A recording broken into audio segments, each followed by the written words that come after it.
The other day, I was chatting with a friend who runs an agency, and we were on a Zoom call so we could plot and scheme how to get her from $40,000 monthly recurring revenue to $100,000 monthly recurring in the next 90 days. So obviously, she just needs some more leads and sales, right? But there is a science to figuring out exactly where you should actually focus to get more leads and sales.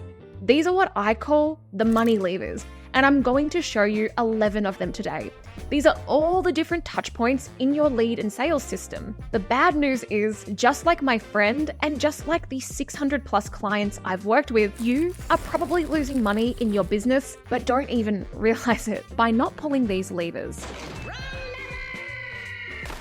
The good news is they are easy to find and fix with the right system. And today I'm going to show you the exact process I showed my friend to find those money levers so you can pull them to add tens of thousands or even hundreds of thousands to your business. So let's get started. The first place we started is to identify the gap. So what we did is we used this economics calculator that we use for our business and in some of our programs. What we can see here is we've got her starting MRR, monthly recurring revenue, and she's at 40K at the moment. In the next 90 days, she wants to be at 100,000. So what we've done here is we've identified the gap. Now we can actually reverse engineer a game plan for where you are now to where you want to go. So the gap is 60,000, and we can see that with her current retainer of $1,500 a month, that is going to take 40 new clients. So we need 40 new clients to hit that MRR. This doesn't account for churn, so 40 total net new clients. So over the quarter, that is going to be 13 new clients a month and about 3 to 4 a week. So now we can start to figure out what we need to do. Okay, so now we go into tab number 2. And the goal here, right, is to make more revenue. We want to increase the revenue of the company. So there are 2 pretty obvious money levers that we can leverage for this goal. So I'm going to get those out of the way first. The first is if we sell to more customers. Sure, we're already going to do that. We're going to bring in 40 more of them.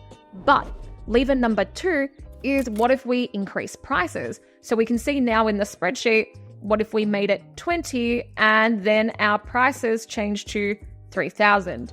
Well, all of a sudden we only need 20 clients to hit the same 60K MRR. I know this seems really obvious, but that pricing power is a really awesome lever to use as your money levers. And most people could just increase their prices and make more money. But those were the easy ones. So let's start to get into the harder ones. Okay, so the next step that my friend and I did is we moved into the calculator section. So these are going to unlock more money levers for us because we want to figure out where she should focus, right? So what we can see in here, and I'm going to go into this in more detail shortly, but in the yellow section, we've added in what she's currently hitting, the metrics in her sales process. So what we have is the total number of calls. So this is what percentage of calls actually show up. Then we put in how many of the calls that show up are actually a good fit. So for out of every 10 who show up, how many are a good fit? That was 20%. Then out of how many are a good fit, how many do we send out a proposal to? And then out of how many of them close into clients, right? And so you can see here, as we're breaking it down, we can see that it's not our sales process is broken or not working, or our sales process is X%. It's actually all of these different money levers, all of these different touch points in that sales process. What we can also see now is based on those existing baseline metrics, how many leads she would need to hit 40 clients. And this is the thing, most people have never figured out these economics, and that's all that marketing is, and sales and your whole business. It's this equation. It's psychology, so understanding your market, plus economics, understanding the funnel economics, times technology. Most people get obsessed with technology, but 1,000 times 0 is 0, right? So we need to understand these economics. Now, obviously, no one really has time if they're founder-led sales or they have a small sales team to take on 1,600 sales calls. That's insane. So what we want to do now is to start going through each of these touch points to see which money levers she can pull to make that less leads, but still hit the target. We want to be as efficient with our time as possible. Let's get started. So the first one is here, right? Row 6. That is about lead volume. If you're not getting enough lead volume, you have one of two problems. You either have a traffic problem or you have a conversion problem. That's it. You're either not getting enough traffic, you're not getting enough attention, or you're failing to convert that traffic into a lead. One of two problems at the top part of your funnel. So money lever number 3 is to get more traffic and attention, right? If you have high conversion rates, but not enough people coming to your page or seeing you, we need to figure out how to get more eyeballs onto what you're doing. The first thing you can do is just take an audit of your traffic channels. And do you need to be doing more of what you're doing, or do you need to diversify your channel strategy? So I have other videos on this, but basically how you can think about this is number 1, if you want it to be a predictable, consistent lead flow, right, and you want to be able to scale, there's 2 types of traffic that can do this. It's either ads, that's what I do in our agency, we scale businesses with ads, or there's cold email. We use cold email a lot in our second year of business to make money because we could figure out the economics of these. Now, we also want to diversify your channel strategy, right? For this friend of mine, she's using YouTube, but it can be quite lumpy and you need to be consistent. So for her, I recommended a friend of mine who runs another agency who does cold email to get those economics right. Because with paid media, with ads, you need to have the appetite and the budget to get it working. You don't just necessarily launch it and you retire to the Bahamas a millionaire. So anyway, lever number 3 is more traffic and attention. You probably want to diversify your channel strategy. And if you need predictable leads, it's ads or cold.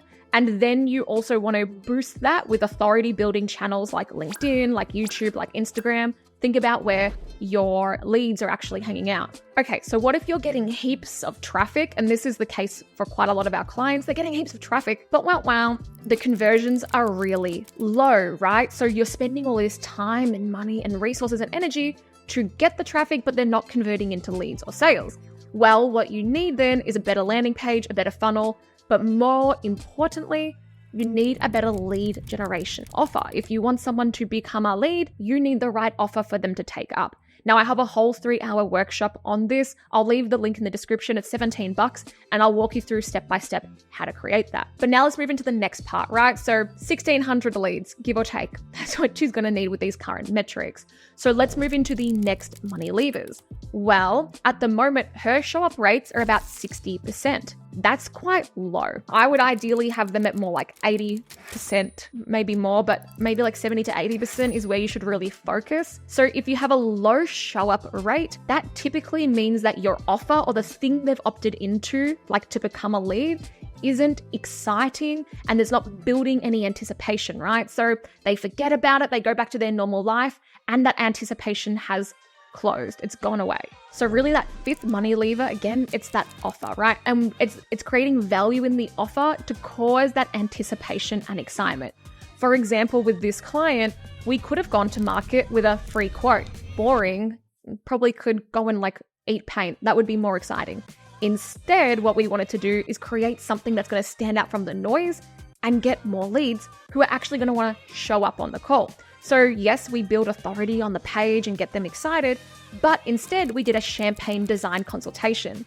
Now think within yourself, if you're a lead, are you more likely to show up to a call about a quote that's going to feel like a sales call, or are you going to be more likely to show up to a fun, sexy champagne design consultation?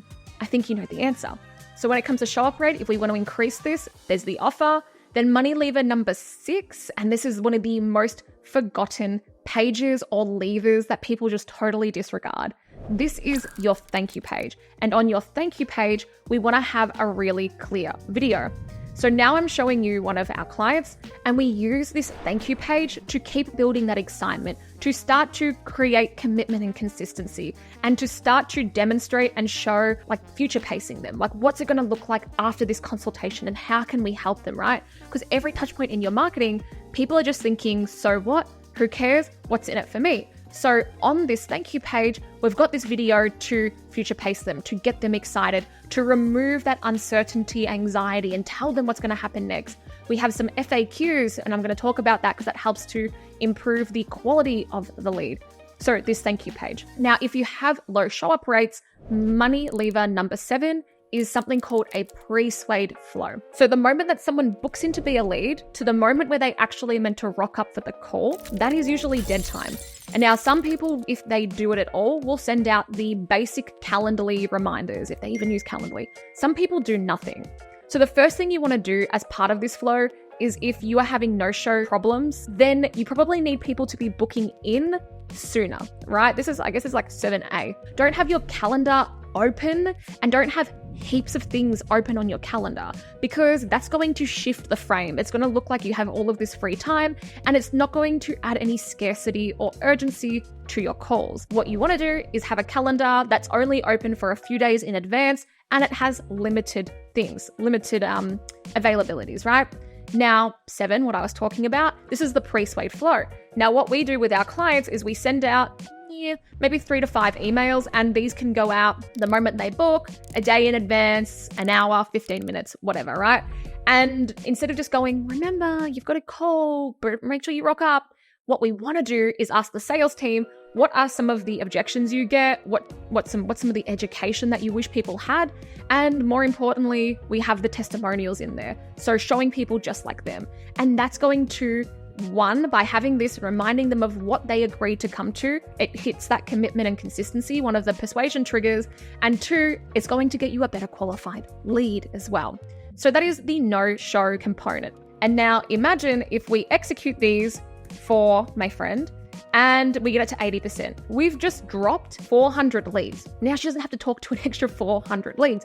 That's the power of these money levers, right? And the power of understanding your economics. Okay, now we have our next row, right? So this is row 8, the good fit. These are the leads that are qualified. So we finally, with our systems, we get people to rock up. But what happens is before our clients come to us, and from all of the people that I talk to, they're really frustrated by the quality of their leads, right? They're getting tire kickers, people who don't even understand what they do, they're price shopping. They're not a good quality qualified lead who will turn into a sale. And you need to remember when you're doing your marketing, right? You don't want leads, you want buyers. So we want to optimize all of this for buyers. So money lever number 8, if you're frustrated that you're getting unqualified prospects rocking up to calls, you need to fix your messaging. Now, messaging makes you stand out from the noise. It helps them to understand how you're not just better, but different from other competitors. And you can literally overtly use this on your landing pages. So for us and for our clients, we use panels where it says, who is this for? And in the copy, we make sure that we're qualifying people with the right messaging, so we're speaking to the right people. A lot of companies get really worried about pushing people away or being too polarizing or not talking to everyone. They'll say I'm worried, what about this avatar? What about this avatar? One landing page, one funnel, one product, one avatar, right? If you try and talk to everybody, you will talk to nobody. So you want to literally answer the question in their head, is this for me? And yes, and you want to disqualify people it is not for, right? We even do this in our own marketing and for our clients in another touch point, which is at the calendar page. So you can put this on the calendar booking page to say, this is what we do. This call is for you because it's not a free information call, right?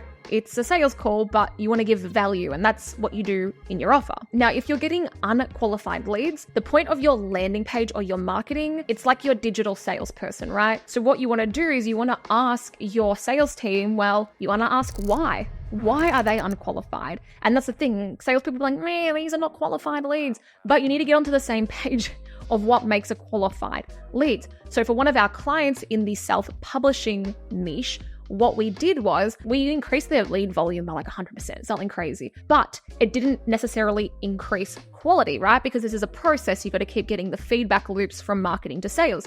So their sales team was saying, we're getting heaps more leads, but what happens is they don't understand our pricing and they're just shopping around and they're not serious. We want less leads. So what we actually did is we put the pricing on their page, and they're not cheaper than other people. But the way that we positioned them in their messaging and their marketing, it was going to attract the right people who are not price shoppers, right? But who actually want to get the best self-publishing company. So we decreased their volume, but we increased their conversion rate for leads. More importantly, we increased their conversion rate for sales. So we're optimizing for buyers, not for lead volume. And that's what so many people get wrong. Okay, so money lever number 10, if you are getting bad quality leads, use a qualification form. Don't be scared to repel and say no to people who are not a good fit, right? When it comes to lead generation, there's two levers you can pull: quality and quantity. So for example, with this client, we literally make people go through a whole multi-step form. Now, there's different psychological things in here. I might do a different video on forms if anyone wants to know, because each question in the form has a different psychological trigger, not just to make, give like the right information for sales. It gives us better information as the marketers, but also psychologically, it's getting them to buy in and understand their problem better. Is cancel any bad fits. So for me, I have in my calendar all of these questions to see whether you're a good fit. And if you're not, I'm not going to take the call with you. And one, because I've got to respect my own time, but two, I want to respect your time. I'm not going to just take on any person that I can sell, right? Because you're not going to be a good fit. We have a very clear niche, we have a very clear market, and our system for our team and for the sake of scalability, we just want to work with that niche. So if you're e-commerce or SaaS or info product, we can't take those on. Or if your product is a really low ticket, we don't take those on. But I cancel those sales calls and just make sure that we give them value in that email as well, right? Because I can see their problem and my EA will then like match my YouTube videos or match our products to the problems that they're having. All right, so those were the money levers if you are getting unqualified leads. Now let's look how this gets fixed. Now imagine we only changed this to 40%, right? She only has to speak to 625 leads. What if we hyper qualify people, right? And we get it to 70% are qualified and a good fit. Well, now we've just dropped from 1,667 leads to 357. That's already dramatically different. That's like what, 120-ish a month? That's still a lot, right? So let's start working on the other levers. Now, moving into the next one, when I spoke to her, she was sending out 100% proposals to everybody. It didn't matter, right? But moving into this, you don't want to send out proposals to everybody. Why not? You only want to send a proposal because this is a touch point, right? This is like a next micro yes. Only spend time and energy and resources sending proposals to people who are actually going to buy, or you're pretty sure they're going to buy. And I did this mistake when I first started the business, and I'm about to tell you how I fixed it. But if someone, like I had a call and then I would just send them out a proposal, no matter what. That was a huge waste of my time. And then most of them wouldn't close. Like I hadn't done the sales process properly. They weren't ready. I'm wasting time. So money lever number 11 for this proposals is the BANT method. So this is BANT. Budget, authority, need, time. I ask it at the end, or I figure it out at the end of all of my sales calls, right? So budget, I'll say, hey, so to get this started, and there's a whole sales process, I'm about to talk about that in a second, but to get something like this started, it's going to cost from X to Y, and then I'll just shut up. Or I'll say, is that what you had in mind to invest? And then I'll shut up. Never talk after the price, just shut up. And then they'll talk first, and then just sit in the uncomfortableness. So that's the budget. Then you move into authority. Okay, cool. I'm going to book you in for, it sounds like you're a good fit and it sounds like this like makes sense for you to invest in. I'm going to book us in for a second call. Is there anybody else that needs to be on that call to make this decision? Authority. I've made the mistake of like assuming that the person I was talking to was a sole founder. And the assumption here is the key. That's stupid. Don't assume things. That they're a sole founder or they're the decision maker. If they're not the decision maker, you want to get the decision maker on the call. So that's how I do the authority. Who else needs to be involved in this? The third is need. Now, in the rest of my flow, my sales flow, I've ideally figured that out. Do they have a need? Because if they don't have a need, then I'm not going to sell them something, right? I know that my best clients are going to have a need. They want this. So one way that I build the need is we can literally figure out what size problem they have. Now, this is not trying to manipulate them or trying to trick them, because if a client for me doesn't have a big enough problem to solve, there is no point spending money with me. So if you're at $1 million and you want to get to 1,500, if you're at $1 million and you want to get to 1.5 million in the next year, it probably doesn't make sense to invest with me, because by the time or any agency maybe, because by the time you've paid for the agency, like that revenue gap, it's not big enough, right? And what we do, we're like rocket fuel. You want to actually double or more the business, right? Depending on your goals. So for them, I'll go, cool. So you're currently getting this many leads. You want to get this many leads. You want to get this many clients. You have like a $2.4 million problem to solve. It makes sense for us to work together. That's the need. And then finally, there's the time. Now, they might have the budget, they might have the authority, they might have the need, but it's not the right time. So I'll just go, cool. When are you looking to start something like this? And if they say not for 12 more months, I'll ask them why. Why are we on this call? Or why? What is stopping you from getting started? But then I probably wouldn't send a proposal. My prices are likely to increase. My fulfillment system is likely to change. My sales process is likely to get better. And I've given them an idea of costs now. I've given them an idea of what we do. Now, in saying this with the proposal, I might still send something out to them so that they have it, right? We have a lot of sales collateral for that. But if they're not ready now, probably don't waste your time doing a proposal. Follow them up in the future. Now, for my friend, I would actually say, you might still send out a proposal to 100% of the good fit, right? But we'll just say it's 90%. And see, this is all changing the economics. Now it's okay, how many clients are closed? So from out of every 10 good fits, how many do you close? And she's closing 20. So 2 out of 10, 20%. That's low. Ideally, I'd want to get that to 40%, 50%. Mine's a lot higher, but I disqualify a lot of people and our marketing's pretty good.